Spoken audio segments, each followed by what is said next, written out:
Le Feng Shui, c'est un art millénaire chinois qui enseigne comment canaliser l'énergie qui est autour de nous, de manière à se sentir bien. Mais c'est aussi, de ce que moi j'en ai fait, un superbe outil de développement personnel. Donc ça, on va en parler un petit peu plus longuement. Mais déjà, le Feng Shui, il faut savoir que ce sont deux mots qui veulent dire en fait vent et eau. Alors pourquoi ces deux mots? Enfin, il y a plusieurs hypothèses, mais moi, celle que j'ai retenue, c'est qu'en fait, quand on observe le vent, on voit qu'un vent violent détruit tout sur son passage, alors qu'une brise légère va au contraire donner la vie, va aider à la pollinisation. Et c'est pareil pour l'eau. L'eau est essentielle à la vie, mais quand on voit les dégâts d'un tsunami, on comprend que ces deux éléments peuvent à la fois nous aider et à la fois nous desservir. C'est tout le principe même de l'énergie et de l'équilibre qui est derrière cette notion de vent et eau, de Feng Shui. Et c'est quelque chose que moi j'aime beaucoup et qu'on travaille énormément quand on fait des stages, quand on harmonise un habitat. C'est l'équilibre de toujours deux forces qui sont là, opposées et complémentaires, que les Chinois appellent le yin et le yang, que je vais appeler plutôt le yin-yang, puisqu'ils sont vraiment indissociables. Et donc en essayant d'équilibrer ces énergies autour de soi, on va arriver à un équilibre dans l'habitat, à une harmonie. Donc derrière le Feng Shui, il y a donc cette philosophie taoïste, c'est donc le Tao, qui est en fait du chamanisme mis en forme par les Chinois, qui vraiment constitue la base, le socle de cette discipline qu'on appelle le Feng Shui et qui permet d'harmoniser les intérieurs, les habitats. Voilà.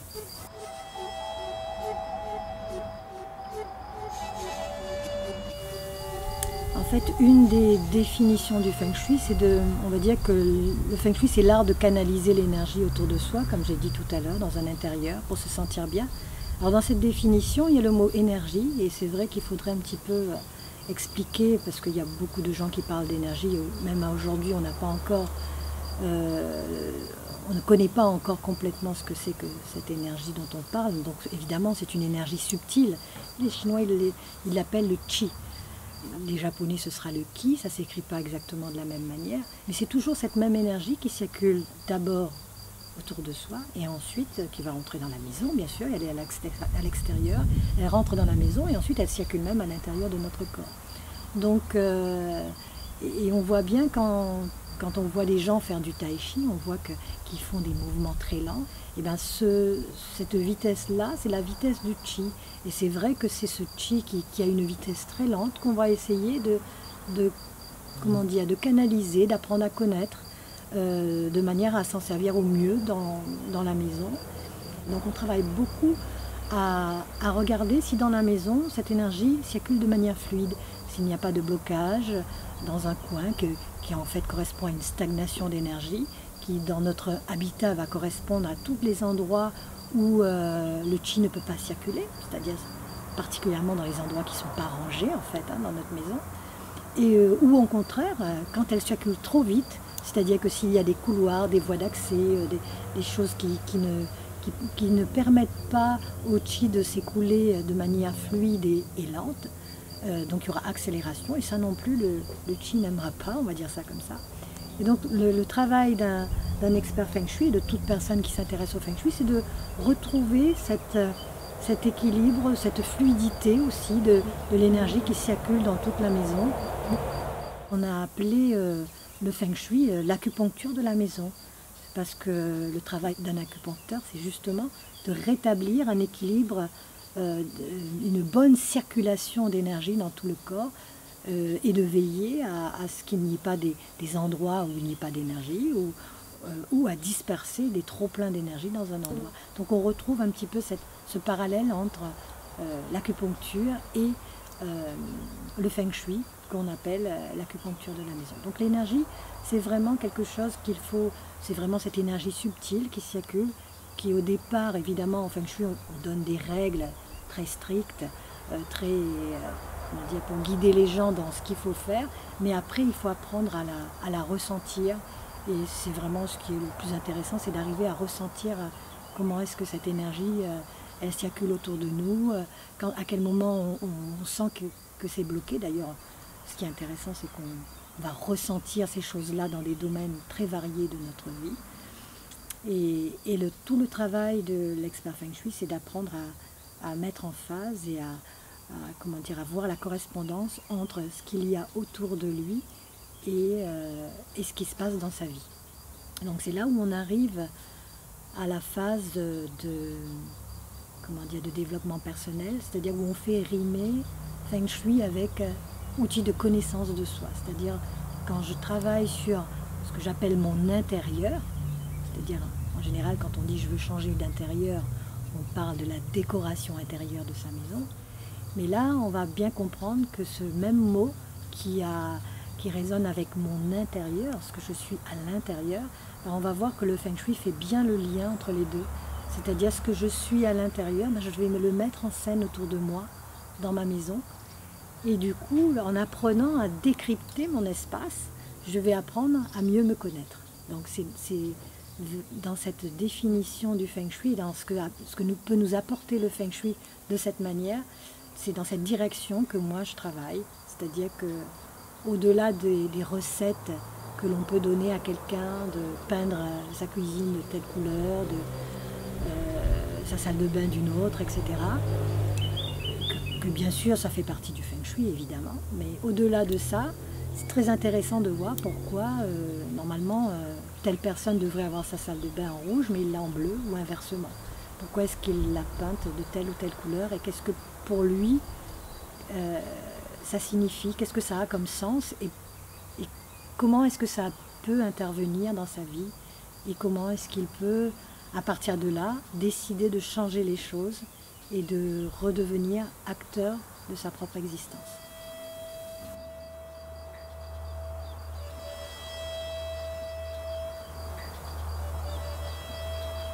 Chaque école Feng Shui s'occupe d'une partie bien spécifique de l'être humain, on va dire ça comme ça. Parce que moi, ce qui m'intéresse dans le Feng Shui, c'est avant tout la personne qui habite la maison, et non pas juste la maison qu'on va harmoniser.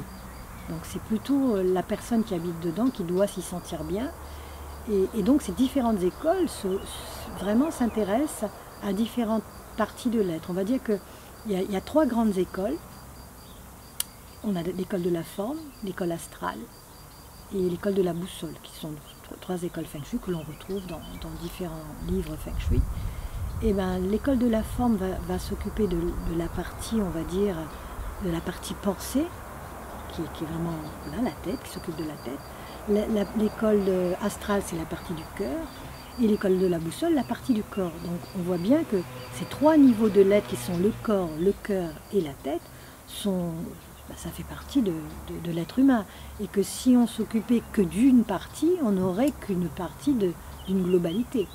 Donc c'est bien en s'occupant de ces 3, avec les 3 écoles, donc en mettant en œuvre les 3 écoles dans une expertise ou dans un apprentissage, qu'on va avoir une vision globale de ce qu'est l'être humain et surtout de comment est-ce qu'il va fonctionner dans son espace, qu'on appelle sa maison, appartement, studio. Elles ne sont pas compliquées, à part l'école astrale qui est un petit peu complexe parce qu'elle travaille beaucoup avec des chiffres, un peu comme un sudoku géant, on va dire. Mais pour les 2 autres écoles, elles sont tout à fait accessibles. L'école de la forme, par exemple, va vraiment donner à l'habitant, à celui qui habite une maison, va lui donner l'outil pour positionner sa maison dans un espace donné. C'est-à-dire que la même maison, positionnée en ville ou à la campagne, ne fonctionnera pas de la même manière, alors que c'est exactement la même architecture. Ça, c'est une chose. L'école de la boussole, quant à elle, va vraiment rentrer dans l'intérieur de la maison, va vraiment rentrer là à l'intérieur et avoir des correspondances pour savoir le nord de la maison correspond à quoi dans ma vie, le sud ça correspond à quoi, l'est, etc. Donc on va revenir un petit peu plus en détail dessus tout à l'heure. Et alors que l'école astrale, c'est une école beaucoup plus subtile qui est vraiment de l'ordre du ressenti.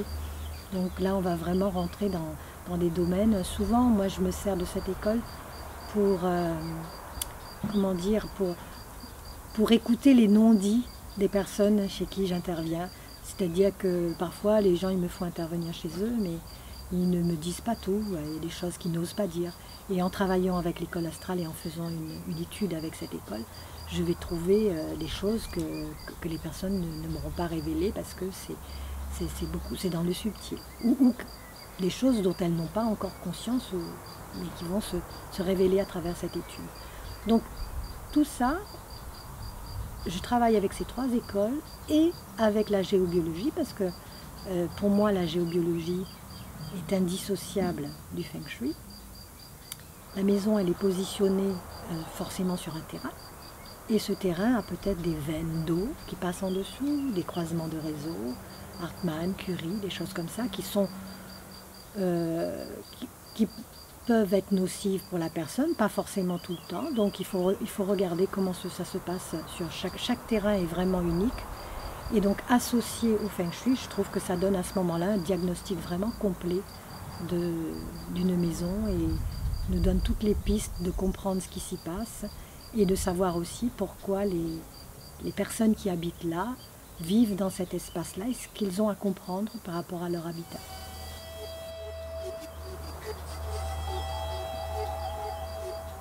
Toute maison est installée forcément quelque part. Et forcément, on va trouver des choses qui se passent en dessous. Alors, c'est vrai que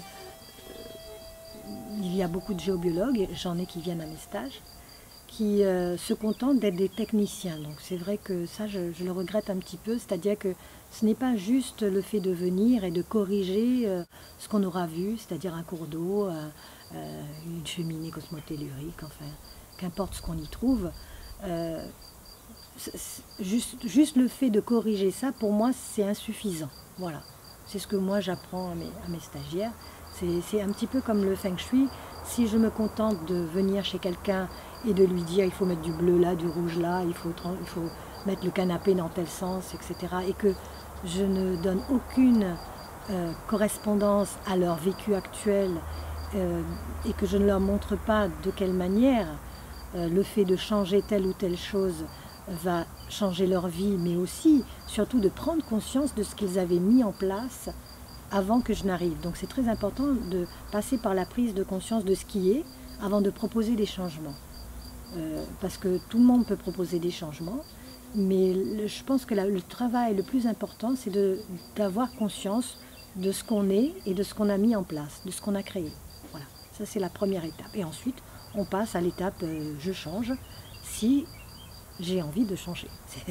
C'est toujours l'étape la plus difficile parce que même quand on a toutes les informations de ce qu'il faut faire pour changer, c'est pas pour ça qu'on le fait. Donc c'est bien pour montrer qu'entre la prise de conscience de ce qui est et l'étape de changer pour passer à autre chose, il y a quand même un petit travail à faire.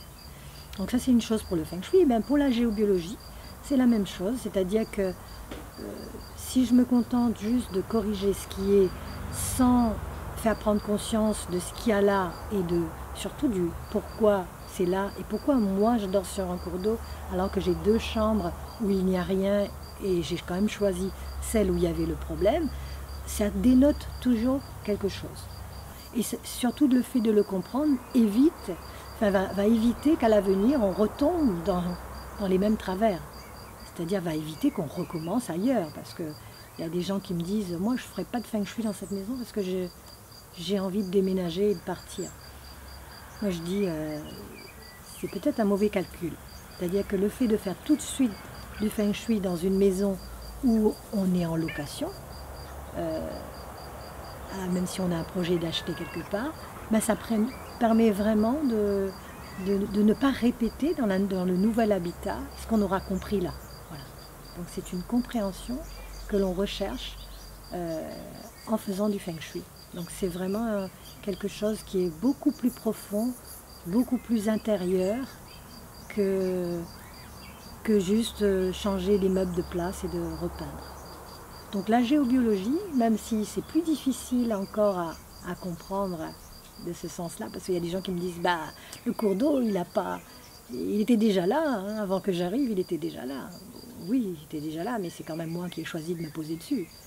Donc voilà, il y a toujours de la part de celui qui vient s'installer quelque part, comme une intention inconsciente qu'il faut qu'il faut révéler, qu'il faut mettre à la lumière, de manière à comprendre certaines choses. Donc même en géobiologie, il y a aussi des choses à comprendre de cet ordre-là. Viens mon chat, viens. Allez, viens, viens faire un câlin.